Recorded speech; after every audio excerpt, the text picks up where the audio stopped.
안녕하세요 여러분.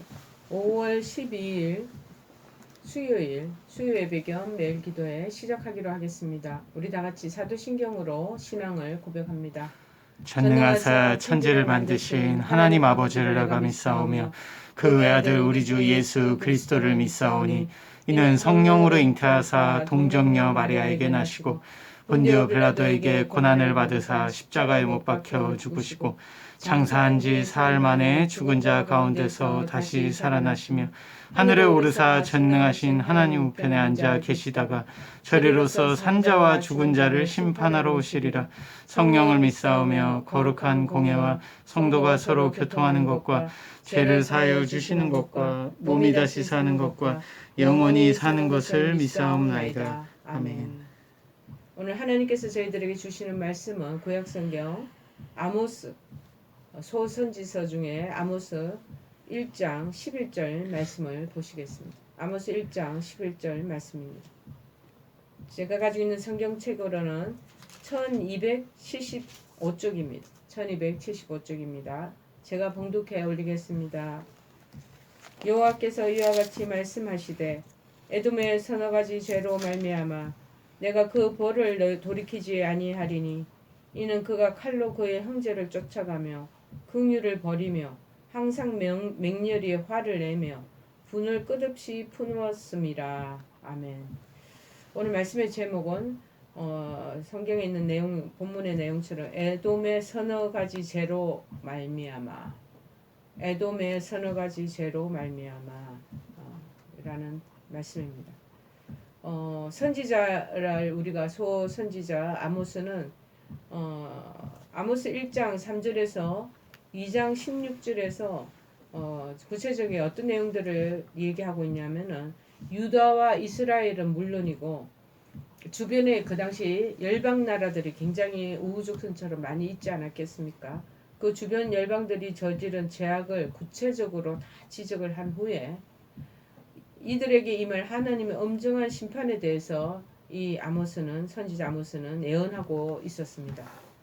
이는 끊임없이 범죄하는 열방들이 심판을 당해서 마땅하듯이 하나님을 저버린 유다 나라와 그리고 이스라엘에 대한 하나님의 심판도 아주 너무나 당연한 것을 여기서 밝히고 있습니다.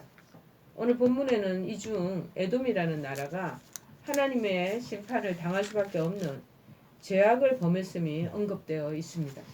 그러면 이에 관해 우리가 한번 살펴봄으로써 오늘날에도 동일한 우리가 죄악을 저지를 수 있기에 우리 모두의 경계거리로 삼으면서 우리가 한번 말씀을 살펴보는 것이 좋겠습니다.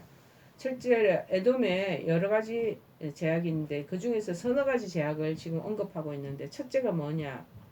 칼로 그의 형제를 쫓아갔다. 그러니까 형제를 핍박한 죄가 있다라는 것입니다. 여호와께서는 에돔의 죄를 지적하시기를 전방 본문에서 제가 언급한 것처럼 저가 칼로 그 형제를 쫓아갔다. 여기서 쫓아가다라는 히브리어 말은 라다프래요. 이 라다프라는 말은 쫓아가다라는 뜻은 박해하다, 핍박하다. 그 말을 뜻하는 의미가 있다고 말합니다. 즉, 이 핍박하다는 의미는 욥기서 19장 22절에도 말합니다. 친구 욥이 여러 가지 어려움을 당면하자 친구 발닷이 두 번째 말에 대한 욥의 답변을 하고 있습니다. 너희가 어찌하여 하나님처럼 나를 박해하느냐? 내 살로도 부족하느냐? 내가 이렇게 어렵게 힘든 이런 고통을 역경을 지나고 있는데 세 친구 중에 두 번째 친구인 이 발닷이라는 친구가 욥에 대해서 두 번째 말을 언급한 것이 또 욥에게 큰 핍박하는 말처럼 들렸나 봅니다. 그랬더니 그 일을 이 핍박하다, 라다프, 쫓아가다는 말과 같이 동일하게 사용하고 있습니다. 그리고 시편 109편 16절에도 그 뭐라고 얘기하고 있냐면 그가 인자를 베풀이를 생각하지 아니하고 가난하고 궁핍한 자와 마음이 상한 자를 핍박하여 죽이려 하였기 때문이니라. 즉 상대방에게 육체적 정신적으로 고통을 주거나 괴롭히는 것을 여기서는 의미하는 것이죠. 그러면 에돔이 칼로 그 형제를 대적하고 괴롭혔다는 것은 구체적으로 어떤 사건을 가리키는 것일까요? 에돔과 이스라엘은요, 민수기 20장에 보면은 각각 에돔은 에서의 후손이에요. 그쵸? 그리고 이스라엘은 야곱의 후손들입니다. 그렇게 에서와 야곱의 후손들로서 이스라엘 민족과는 어찌 보면 형제국이라고 할 수 있는 것입니다. 형제국이라 할 수 있는 이 에돔이 출애굽한 이스라엘의 광야길을 딱 가로막고 무력으로 위협한 사건을 가리키고 있습니다. 민수기 20장 14절에 21절의 내용이 있는데요. 이 부탁을 하는 거예요. 모세가 가나안 땅과 가까운 가데스에서 에돔 왕에게 사자들을 보내는 거예요. 뭐라고 얘기하고 있냐면 왕의 형제인 이스라엘 백성이 왕에게 말합니다. 왕은 우리가 겪은 온갖 고난에 대해서 알고 계실 것입니다. 그러니까 출애굽할 때 바로의 그 여러 가지 재앙을 만났고 또 그들을 노예로 풀어주지 않으려고 방해했던 여러 가지 일들이 있었습니다. 그리고 홍해를 지나고 겨우겨우 이제 가나안 땅에 들어가기 전에 이 지역을 지나야지만이 그 가나안 땅에 가깝게 근접할 수가 있는데 이 땅을 좀 발을 딛고 지나가자 그러니까는 쉽게 얘기해서 허락을 하지 않는 거예요. 옛날에 우리 조상이 이집트로 내려간 뒤로 우리는 그곳에서 오랫동안 살지 않았습니까? 그런데 이집트 백성들이 우리와 우리 조상을 학대하고 노예로 삼았습니다. 그런데 우리가 너무 그 학대에 힘들어서 여호와께 부르짖었더니 여호와께서 우리의 부르짖음을 들어주셔서 한 천사를 보내어 우리를 이집트에서 인도해 내셨습니다. 한 천사가 바로 모세를 얘기하는 것이죠. 우리는 지금 왕의 땅 변두리에 있는 한 마을인 가데스에 와 있습니다. 우리가 이 왕의 땅 지나가는 것을 허락해 주십시오. 우리는 왕의 밭이나 포도밭으로 지나가지도 않겠고 그걸 건드리지도 않을 것입니다. 어떤 우물이 있더라도 우물에서 그 물 마시지도 않을 것입니다. 오직 왕이 길을 허락해 준 그 길만을 따라 걷겠습니다. 왕의 땅을 다 지나기까지는 왼쪽으로도 오른쪽으로도 절대 벗어나지 않겠습니다. 우리 딴짓 하지 않겠습니다. 형제 민족이라는 것을 얘기하면서 그동안 지내온 우리 자기 자신들의 그 사정과 속사정과 절대로 이 땅을 지나갈 때 우리 피해주지 않을 것입니다. 랄 것을 다짐하며 간곡하게 지금 부탁하잖아요. 그런데 에돔 왕이 반대 거절하는 거야. 당신들 여기 지나갈 수 없어. 만약 지나가기만 하면 당신들을 모두 칼로 쳐버리겠소. 라고 아예 딱 그 부분에 대한 걸 단호하게 못을 받고 있습니다. 모세는 다시 우리는 큰 길로만 걷겠습니다. 혹시라도 우리 짐승들이 왕의 우물에서 물을 마시면 그거는 좀 값을 치르겠습니다. 그것만은 용서해 주십시오. 우리 어른들 사람들은 목말라도 안 먹겠으니 이 가축들은 이 동물이니까 목마르면은 더 이상 걷지도 못하니까 아이고 좀 허락해 주십시오. 우리는 그저 걸어서 살짝 옆에서 스쳐서 지나가기만 하면 됩니다. 허락해 주십시오 하고 다시 간곡하게 부탁합니다. 하지만 이번에도 에돔 왕은 단호하게 여기를 지나갈 수 없습니다. 그리고 말한 뒤에 도리어 강하고 큰 군대를 보내요. 이스라엘 백성 앞에 딱 가로막는 거예요. 에돔 왕이 거절하자 디도자 모세는 중심으로 할 수 없이 길을 돌이키게 됩니다. 이렇게 앞에 얘기한 경우가 부탁이라는 거예요. 즉 상대방이 허락을 하지 않아도 좋다 나쁘다 해석하지 않고 이 돌아선 모습에서 우리가 부탁이라는 것이 뭔가 핵심을 우리가 그거 잘 포커스를 맞추는 거 필요하겠죠. 부탁하는 거예요. 명령의 경우는 어떤 것인가? 길을 돌이킨 이스라엘 백성들이 아모리 족속 앞에 서게 됩니다. 에돔을 지나서 아모리 족속 앞에 서게 되자 아모리 사람들의 왕 또 시온에게 사신을 보냅니다. 왕의 땅을 지나가는 것을 허락해 주십시오. 우리는 왕의 밭이나 포도밭으로 나가지도 않을 것이고 어떤 우물이 있더라도 물을 마시지 않겠습니다. 오직 왕의 길만을 따라 걷겠습니다. 왕의 땅 지나기까지는 절대 어느 쪽으로도 우리가 이렇게 다리를 놓고 흐트러지게 하지 않겠습니다. 하고 중중하게 또 부탁하는 거예요.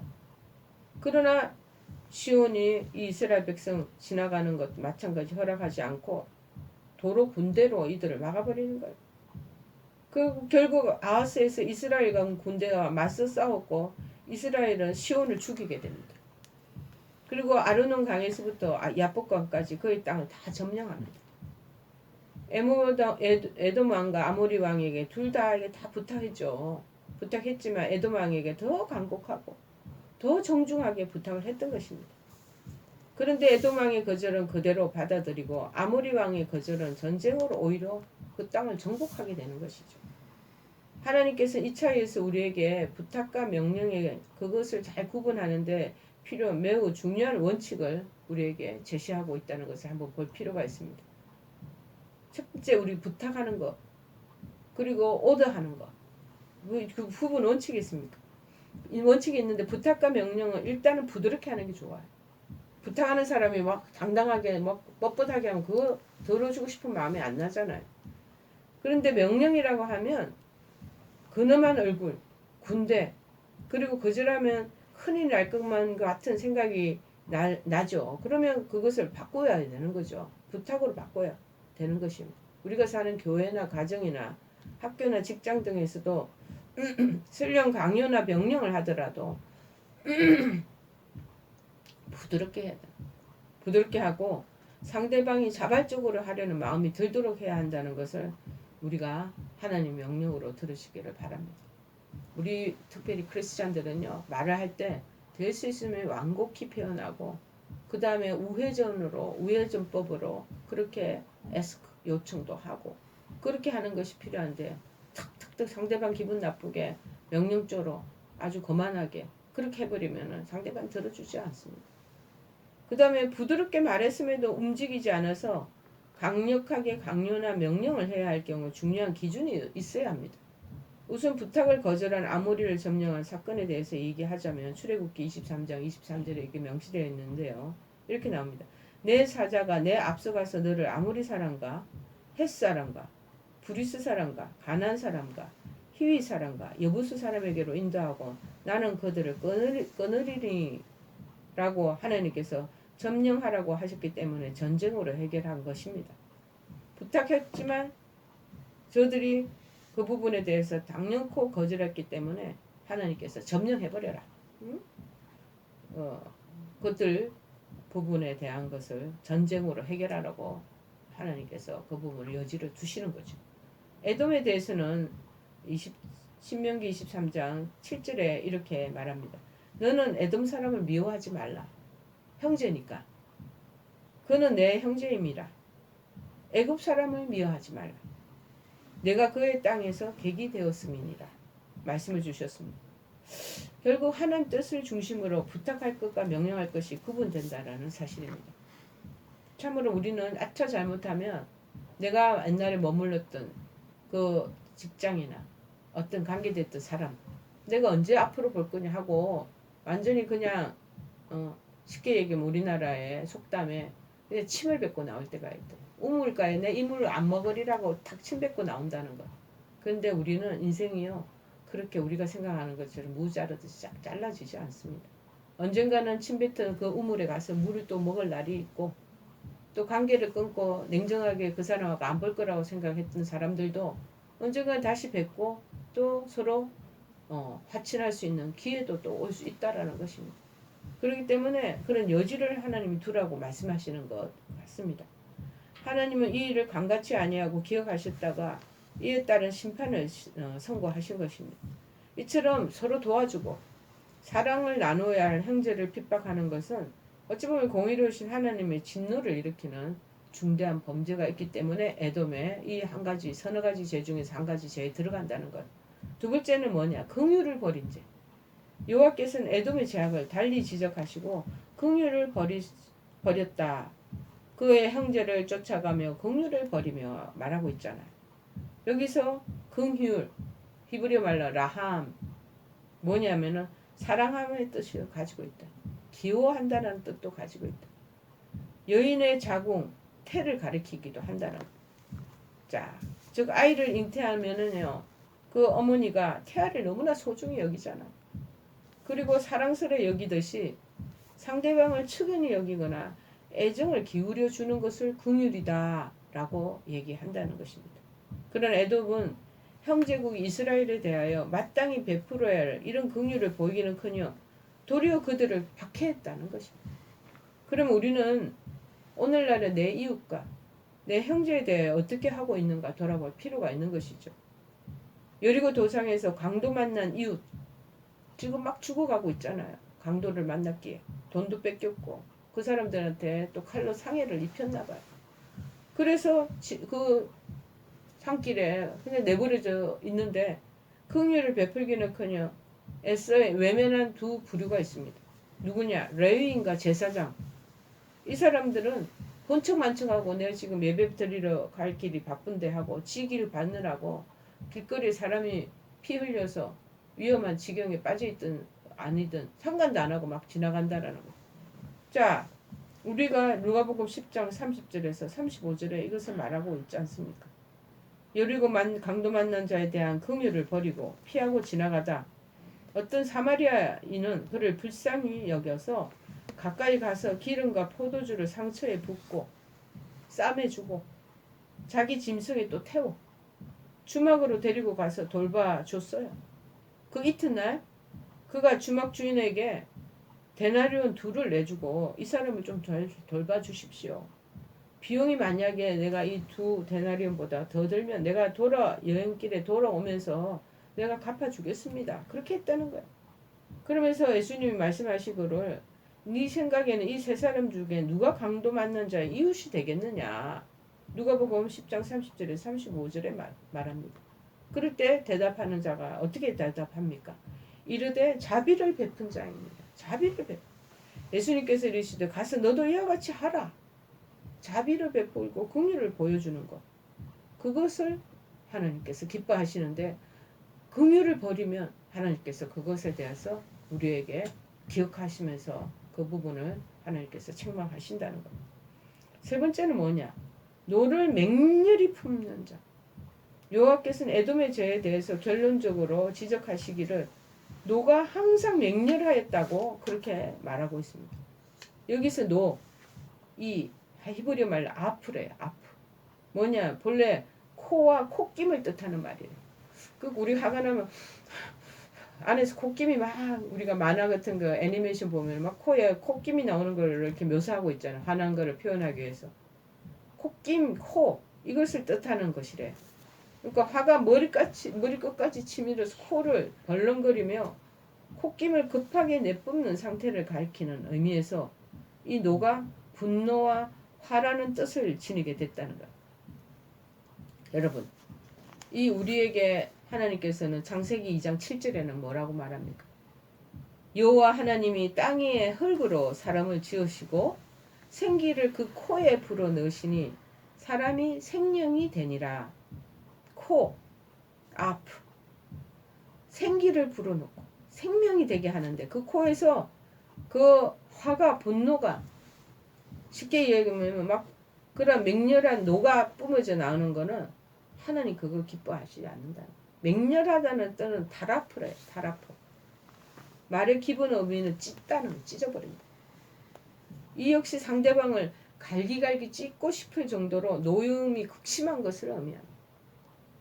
따라서 본문은 에돔이 주변의 다른 국가들보다 순민 이스라엘에 대한 훨씬 더 큰 증오를 지니고 있는 것을 보여주고 있습니다. 왜냐? 형제국인데 분노가 이 더 미운 마음이 원수 같은 마음이 더 여 안에 가득 차 있다는 것이죠. 도대체 왜 에돔이 이스라엘에 대해서 이 같은 극도의 미움과 분노를 원수같이 생각하는 마음이 있었을까요? 혹시 이스라엘의 번성에 대해서 시기했기 때문이 아니었습니까? 여러분, 에돔이 형제 국가인 이스라엘을 미워하고 핍박하며 시기한 그 결국은 도리어 자신들인 하나님께서 그들 스스로를 미워하시는 바가 되어서 멸망의 심판을 선고당하게 됩니다. 12절에 말합니다. 내가 대만에게 불을 보내리니 보스라의 궁궐들을 사르리라. 이르는 그 형제에 대한 이 미움과 분노와 화를 맹렬하게 막 찢어 죽이고 싶을 정도로 극한 심정, 그 원수 같은 마음 품는 거 그것도 하나님 기뻐 안 하신다. 야, 이 상대방한테 이런 품는 마음도 하나님 다 눈치채시니까 우리가 어떻게 살아야 될지 이제 너 미루어 짐작이 되지 않겠습니까? 자, 이러한 사실들은 우리에게 어떤 교훈을 말하고 있습니까? 여러분, 예수님께서 우리에게 마태복음 5장 23절 24절에서 말씀하신 것이 떠오르게 됩니다. 뭐냐? 그러므로 예물을 제단에 드리다가 거기서 내 형제에게 원망 들을 만한 일이 있는 줄 생각나거든 예물을 제단 앞에 두고 먼저 가서 형제와 화목하고 그 후에 와서 예물을 드리라고 말하죠. 우리가 이렇게 헌금하고 하나님 앞에 예물 드리는 거 그런 거 하나님 받기 이전에 형제와 서로 등 돌리고 원수지고 서로 분내하는 있는 거 그거를 풀고 예물을 드리면 그 예물을 하나님이 연락하시고 흔쾌히 받으신다는 거예요. 그런데 그 마음 따로 이 마음 따로 그렇게 한다라는 것은 하나님 먼저 가서 화목하고 화목을 먼저 강조하시고 계시죠. 우리 마음이 그런 노가 있거나 그런 증오심이 있거나 그런 원망들을 마음이 있는 상태에서 제사를 드리고 예배 드리는 거 하나님 받으시지 않습니다. 아이고 우리가 지켜야 될 것이 이렇게 사사로운 것이 많습니다. 헌금한다고 능사가 아니고 헌금하기 전에 우리 마음 상태가 어떤 건가 그거를 살피라고 지금 말씀하시는 거죠. 그리고 사도 요한은 이렇게 요한 1서 4장 11절에 말합니다. 사랑하는 자들아 하나님이 이같이 우리를 사랑하셨은즉 우리도 서로 사랑하는 것이 마땅하느니라 그렇게 말하죠. 그런지 우리는 나보다 남을 낮게 여기는 마음에서 항상 사랑을 나누는 사람이 다 되어야 된다고 지금 우리에게 교훈을 하시고 계시는 것입니다. 에돔에 이것을 서너 가지 죄라고 하잖아요. 형제를 쫓아가고 핍박하고 긍휼을 버리고 무엇보다 맹렬히 늘 화를 내는 것. 화도 적당하게 내고 하다가 말아야 되는데 그 사람을 진짜 갈기갈기 찢어질 정도로 막 화를 맹렬하게 찢겨올 정도로 콧김을 벌렁거리면서 막 진노를 오래 하는 거는 기뻐하죠. 이런 거 전부 제사 지내고 하나님 앞에 예배 드리는 거에 다 저촉이 된다라고 말씀하고 있습니다. 여러분 우리가 이런 마음을 자꾸 내려놓고 항상 하나님 주시는 교훈의 말씀을 듣고 우리의 마음과 믿음을 자꾸 합해어 나간다면 우리에게는 그리스도의 향기가 나고 부패한 이 세상의 빛과 소금의 사명을 감당하는 자가 다 되는 것입니다. 그래서 세상에서는 우리를 뭐라고 그러나 그리스도의 저 사람들은 제자다라고 우리를 일컫는다라는 것이죠. 여러분 오늘 아모스의 이 에돔의 서너 가지 죄 그 벌을 돌이키지 아니하면 도로 그 벌이 우리한테 온다라고 말하는 것이죠. 형제에 고통 주고 핍박하는 것 하나님 기뻐하지 않습니다. 지금 미얀마에서 군부가 서민들 굉장히 괴롭히고 있지 않습니까? 우리나라 유신 정권 시대에 어려움이 있지 않았습니까?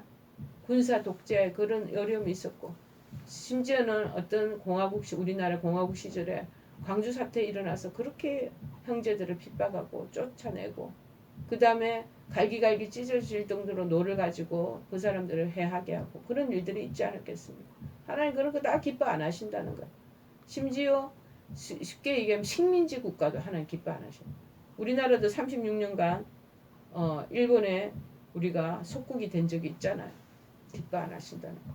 지금 모든 북한 주민들 굶주리고 저 여러 가지 화약의 모든 것들을 미사일 만들고 이런데 다 돈을 쓰느라고 굶주려 있는 사람들 너무 많지 않겠습니까? 하나님이 기뻐하십니까? 하나님 지켜보시고 언제 어떤 상황으로 변할지 아무도 모르는 것입니다. 여러분 우리에게 오늘 주시는 말씀처럼 형제를 핍박하거나 형제를 쫓아가는 일보다 정말 긍휼히 여길 줄 알고 그리고 노를 품기보다도 화목하며 서로 어울려서 그 사랑으로 나누고 교제하는 그러한 하나님의 백성들이 될 때 하나님이 우리에게 큰 놀라운 복을 더하여 주시리라 믿습니다. 오늘 이 말씀을 생각하시면서 우리 찬송가 373장 찬송하시겠습니다.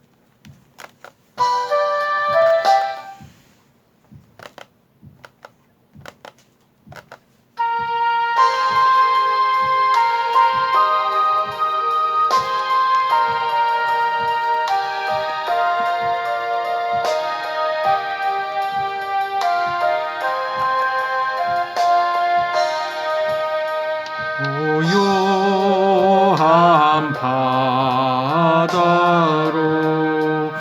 저 천국 향할 때 주 내게 순풍 주시니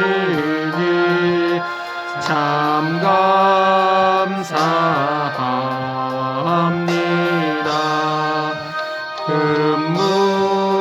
금물결이 일어나 나시지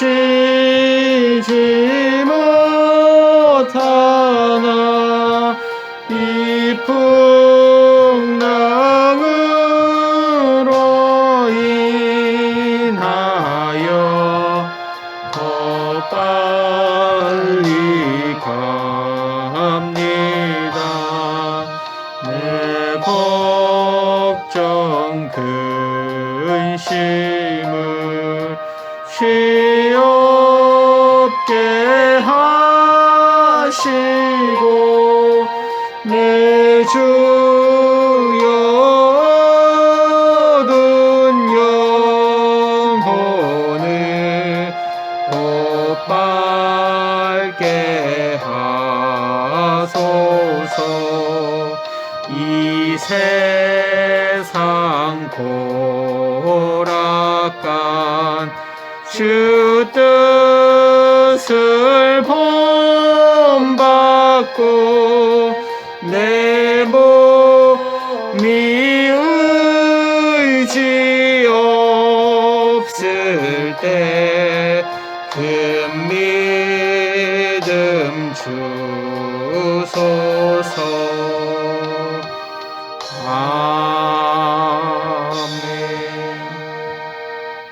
우리 다 같이 주기도문으로 마치겠습니다. 하늘에 계신 우리 아버지여, 이름이 거룩히 여김을 받으시오며 나라의 마옵시며 뜻이 하늘에서 이룬 것 같이 땅에서도 이루어지이다.